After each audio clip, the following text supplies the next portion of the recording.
Les Grecs ont voté hier et c'est le parti Syriza, l'extrême gauche, qui est arrivé en tête des élections législatives. Alexis Tsipras a recueilli 36% des voix contre 27% pour le parti de droite du gouvernement sortant. Le nouvel homme fort du pays promet la fin de l'austérité.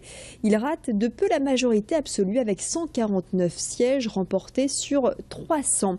Alors quelle est la réaction de la communauté grecque dans la région Nord-Pas-de-Calais? Il semblerait que cette élection, ce revirement à gauche, soit favorablement accueilli. C'est ce que nous avons en tout cas constaté cet après-midi. Thibaut Paqui était à la maison Concorde à Mons-en-Barœul aux côtés de responsables d'associations grecques.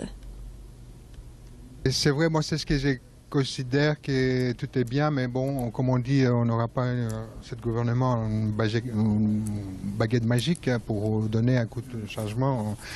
Mais c'est sûr, c'est pas un monstre, il ne faut pas l'avoir peur. Ça sera vraiment un parti social pour le peuple qu'il souffre à ce moment-là. C'est ce qu'on a vécu la Grèce, ça fait 4-5 ans maintenant, cette austérité. Énorme difficulté. Moi, je parle, c'est plus une crise économique, c'est une crise humanitaire. Cette image à présent avec l'ouverture ce midi d'un fast-food à Euralille. Les amateurs de burgers se sont massés devant les grilles de cette enseigne pour être les premiers à goûter la spécialité de la maison. L'enseigne était attendue depuis des mois à Lille. Elle ouvre ici son 20e restaurant en France, mais le premier dans la métropole lilloise.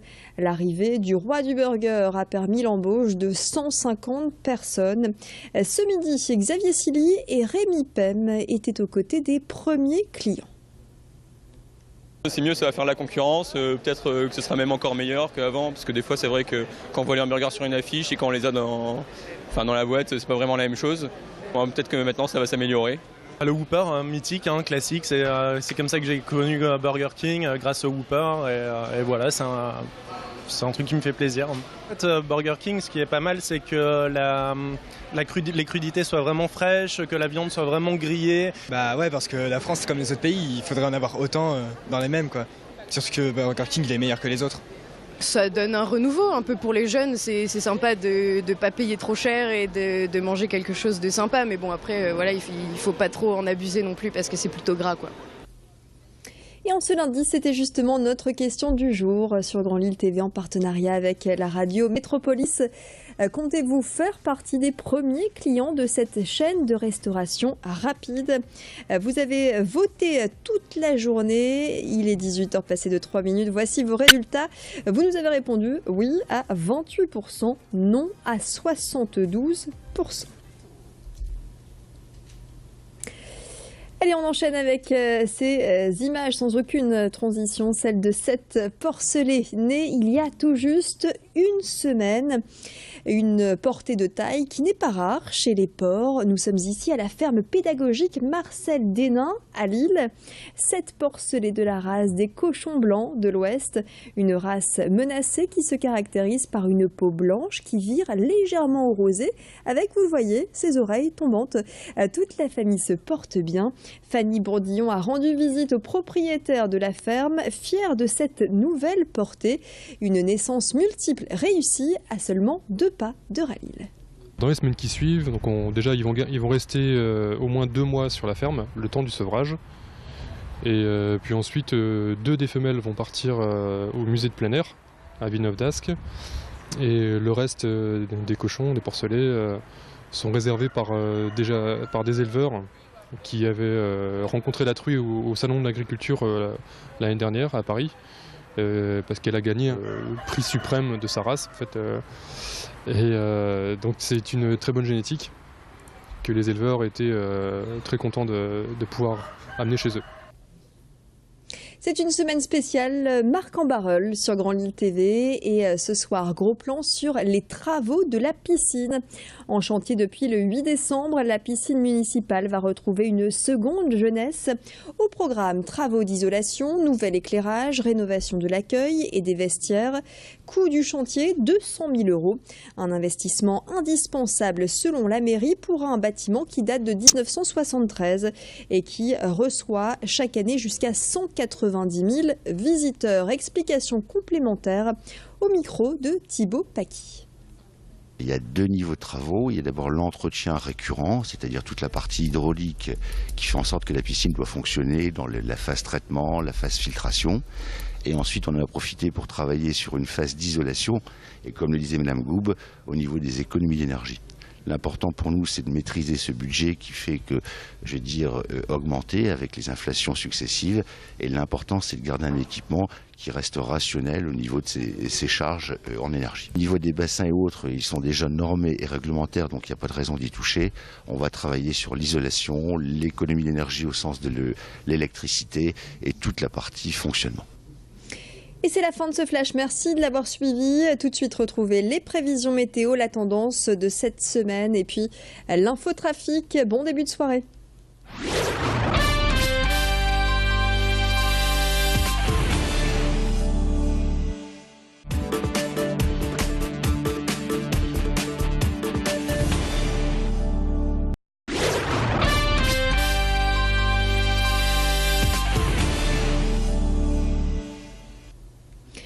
Les Grecs ont voté hier et c'est le parti Syriza, l'extrême gauche, qui est arrivé en tête des élections législatives.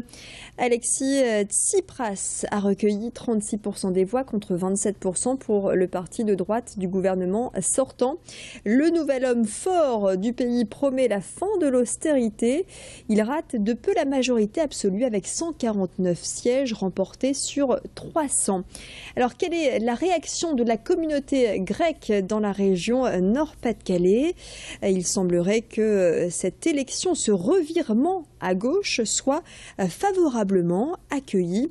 C'est ce que nous avons en tout cas constaté cet après-midi. Thibaut Paquis était à la maison Concorde à Mons-en-Barœul, aux côtés de responsables d'associations grecques. C'est vrai, moi c'est ce que j'ai considère que tout est bien, mais bon, comme on dit, on n'aura pas ce gouvernement une baguette magique pour donner un coup de changement. Mais c'est sûr, c'est pas un monstre, il faut pas l'avoir peur. Ça sera vraiment un parti social pour le peuple qu'il souffre à ce moment-là. C'est ce qu'on a vécu la Grèce, ça fait 4-5 ans maintenant, cette austérité. Énorme difficulté. Moi, je parle, c'est plus une crise économique, c'est une crise humanitaire. Cette image à présent avec l'ouverture ce midi d'un fast-food à Euralille. Les amateurs de burgers se sont massés devant les grilles de cette enseigne pour être les premiers à goûter la spécialité de la maison. L'enseigne était attendue depuis des mois à Lille. Elle ouvre ici son 20e restaurant en France, mais le premier dans la métropole lilloise. L'arrivée du roi du burger a permis l'embauche de 150 personnes. Ce midi, Xavier Silly et Rémi Pem étaient aux côtés des premiers clients. C'est mieux, ça va faire la concurrence, peut-être que ce sera même encore meilleur qu'avant, parce que des fois c'est vrai que quand on voit les hamburgers sur une affiche et quand on les a dans la boîte, c'est pas vraiment la même chose. Bon, peut-être que maintenant ça va s'améliorer. Le Whopper, mythique, classique, c'est comme ça que j'ai connu Burger King, grâce au Whopper, et voilà, c'est un truc qui me fait plaisir. En fait, Burger King, ce qui est pas mal, c'est que les crudités soient vraiment fraîches, que la viande soit vraiment grillée. Bah ouais, parce que la France, c'est comme les autres pays, il faudrait en avoir autant dans les mêmes, quoi. Surtout que Burger King, il est meilleur que les autres.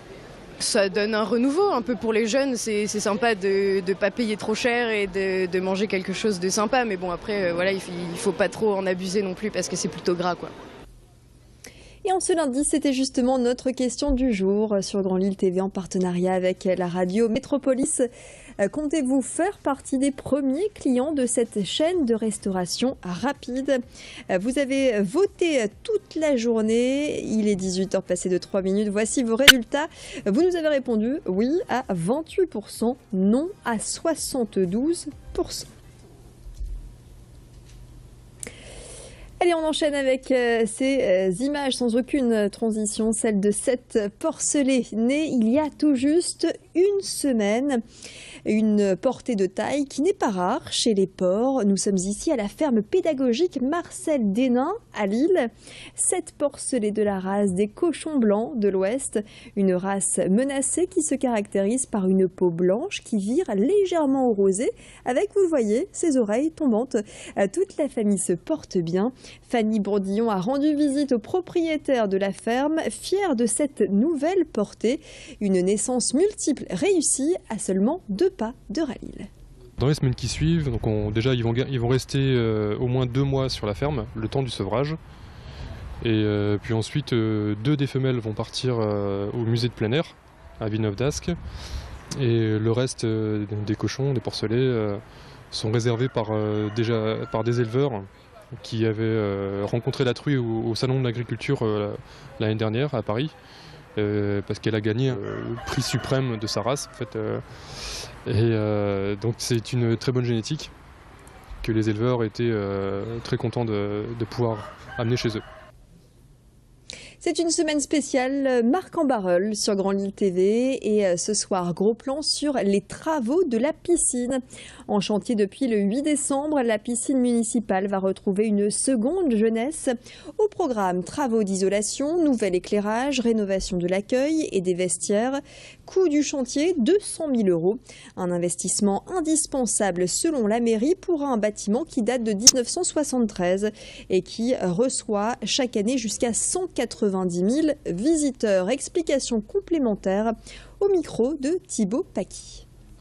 Il y a 2 niveaux de travaux. Il y a d'abord l'entretien récurrent, c'est-à-dire toute la partie hydraulique qui fait en sorte que la piscine doit fonctionner dans la phase traitement, la phase filtration. Et ensuite, on en a profité pour travailler sur une phase d'isolation et, comme le disait Madame Goub, au niveau des économies d'énergie. L'important pour nous,